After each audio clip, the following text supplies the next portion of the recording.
If you've been vaping a long time, chances are you've run into, have people show you or forward you articles, studies, stuff like this, even this. So, here we go. Investigative journalism at its best. I am Fat Kiki, and this is Just Vapin'.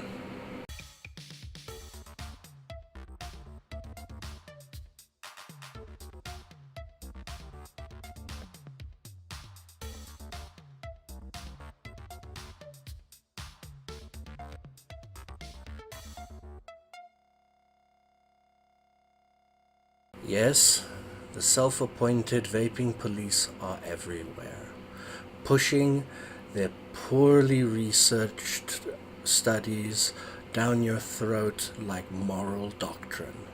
If the highest nicotine available was in an eggplant, we'd be using that. So, the nicotine in vaping juices come from the tobacco plant. There's no getting around it. We get the nicotine from the tobacco plant. This is purely because the tobacco plant has the highest concentration of nicotine available in a plant. The nicotine used in liquids is known as pharmaceutical grade nicotine. This grade of nicotine is basically used in Nicorette chewing gum, nicotine patches, nicotine lozenges. It's also nice to mention here as well that you get an industrial nicotine. And where do you find industrial nicotine? Pesticides. Yummy. What should also be mentioned is the other ingredients that are in our vape juices weren't specifically designed for our e-juices. They were chemicals that were already readily available. You know where we found them? In the food creation industry.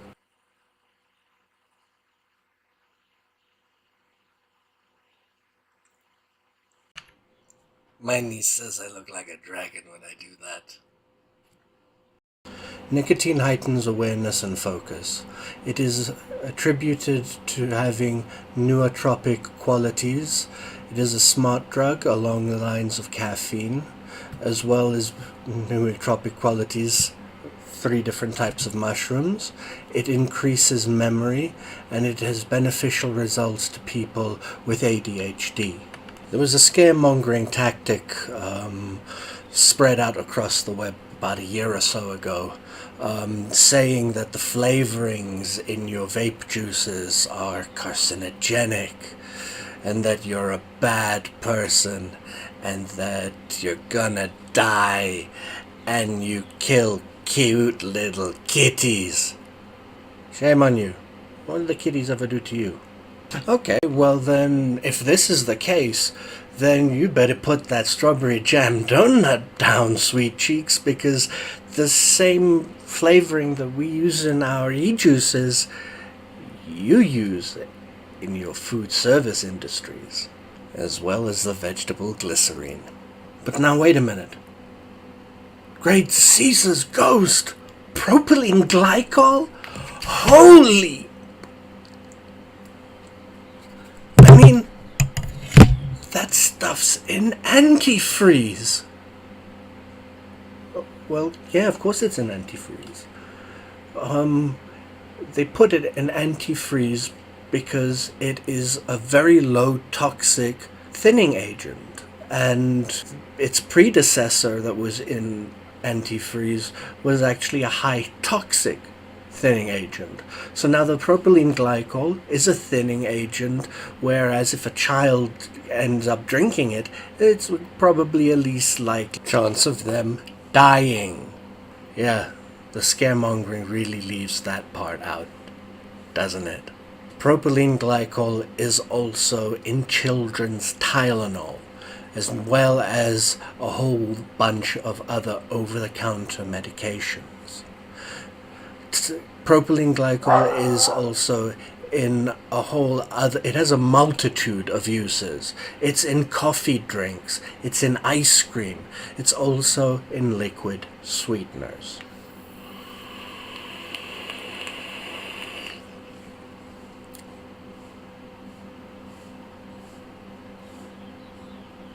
The contents of that vapor were 99.9% propylene glycol and water vapor. That propylene glycol is exactly the same as you would get in theatre fog if you like to go to the theatre. And it's also the same stuff that if you used to go to raves and nightclubs. Whoop whoop. It also does contain nicotine. 0.06% nicotine. That is about the same amount as if you have 2 teaspoons of eggplant. Now, vegetables also contain nicotine. Nightshade and root vegetables mainly. Tomatoes, nicotine. Cauliflower, nicotine. Peppers, nicotine. They all produce nicotine naturally to stop bugs and such eating their roots. I don't like doing this, but the next couple of things I'm gonna actually have to read. I'm more of a on-the-fly kind of guy.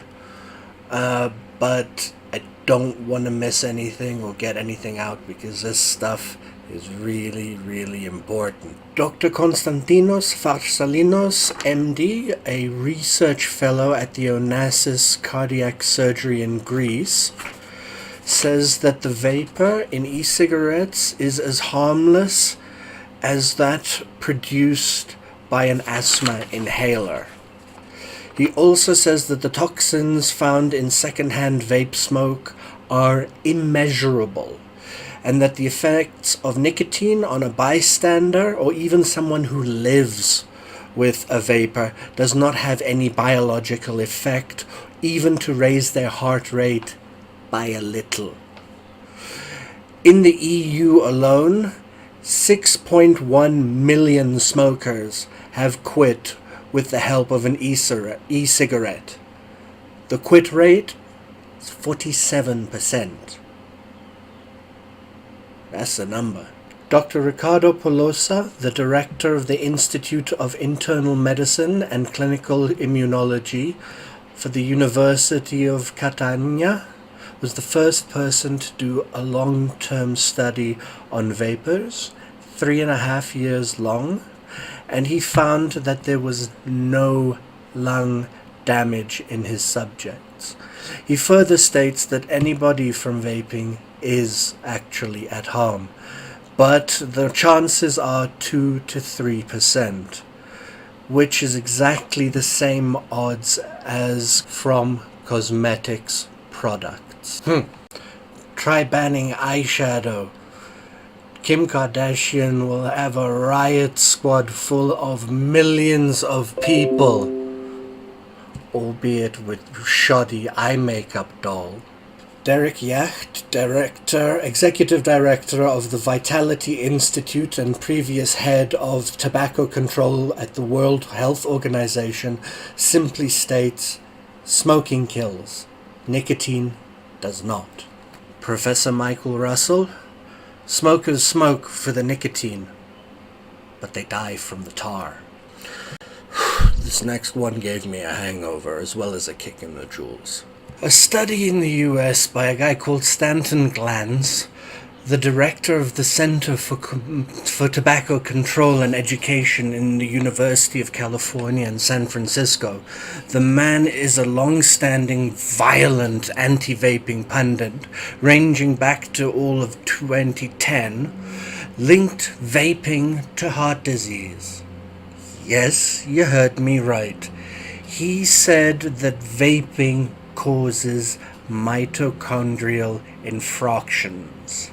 So this study started out as a student project, and the point of the project was not to make any correlations between multicardial infractions and vaping at all, but for the students to create what is known as a research day poster, where they gather all the data that is out there and formulate it into a readable graph format. So, stands like the outcome of this project, his students did so much. He then went to take on all this information they came up with, signed his name underneath it, and published it as his study. The only reason we know about this is that a guy called Gregory Connolly from the American Vaping Association took pictures of it and put it up on Twitter. And if you want to have a look at that, as always, link in the comments section.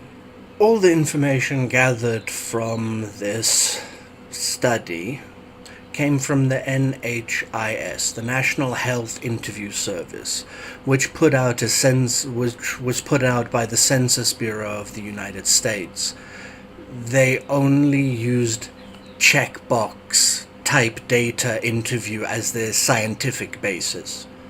Oh, and they only used data from 2014 and 2016. They omitted 2015. Omitted it completely. There was also no scientific methods applied in this study, no pieces of lung tissue exposed to e-juices, no testing done on rats or anything else. Nothing. Nada. And bupk. So basically what they did here is they took a guy who was a 15-year pack-a-day smoker and who had myocardial infarction from the smoking, and then he turned to vaping. And then they linked the vaping to the myocardial infarction with some very sneaky data fudging, because this guy now ticks the box, daily vapor. So now, all of a sudden, the myocardial infarction can now be attributed to him being a vapor. There are a whole lot of things about this study that make my eyebrow go up and my head hurt. I mean, you leave out 2015 already makes me think that everything's gone to hell. Makes me wonder, how good was your fact-finding, kids?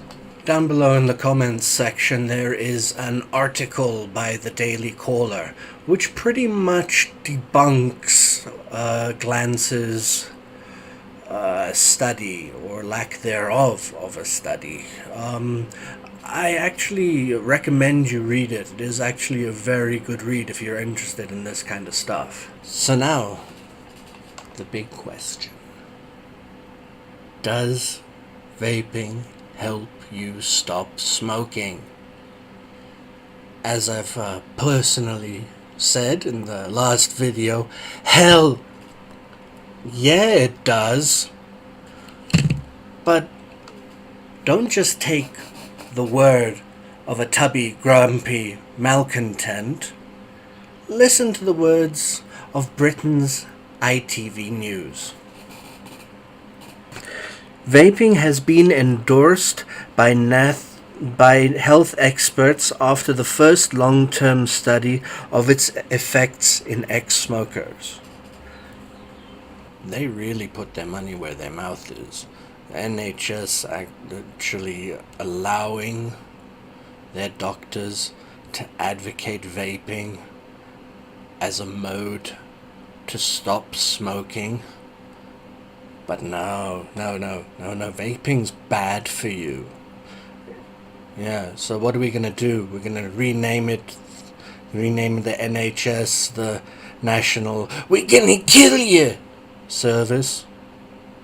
The reason they did it was, although vaping contains nicotine, it does not contain tar or carbon monoxide, which is what you get in a regular combustible product like cigarettes. Those two are actually the two that are gonna kill you. That landmark study also comments below. So now, in the UK, out of 2.9 million people, 1.5 million of them have stopped smoking thanks to vaping. Now, look at that. I'm sorry. That's it. All bets are in. There it is. The studies are in. The facts are in. There it is in black and white. Vaping is a force of good. Now, after all of this, I don't want this to now become a big, drama or whatever, because now I'm advocating. This is my thing. I love this. I started to stop smoking. It turned into a hobby. Now it's my obsession. I am obsessed with the coils, the vape juice, everything. Everything has become an obsession to me. So now, I just like to do everything wholeheartedly. When I get into something, I get into something wholeheartedly.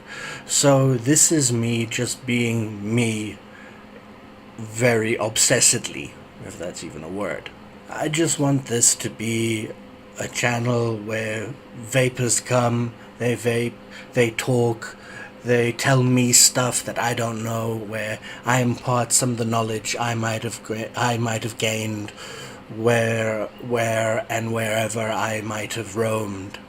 So yeah, I also want this to grow into one of those shows where I can actually review products, give giveaways, things like that. So yeah, again, like, subscribe. Let's build my channel. Let's make it awesome. And let's, do giveaways, and let's just have some fun. And let's keep the drama down to a minimum. So, ladies and germs, it's time for me to bid you adieu and go and do something productive. Take it easy, YouTube. Be decent to yourselves and be decent to others. Fat Kiki, out.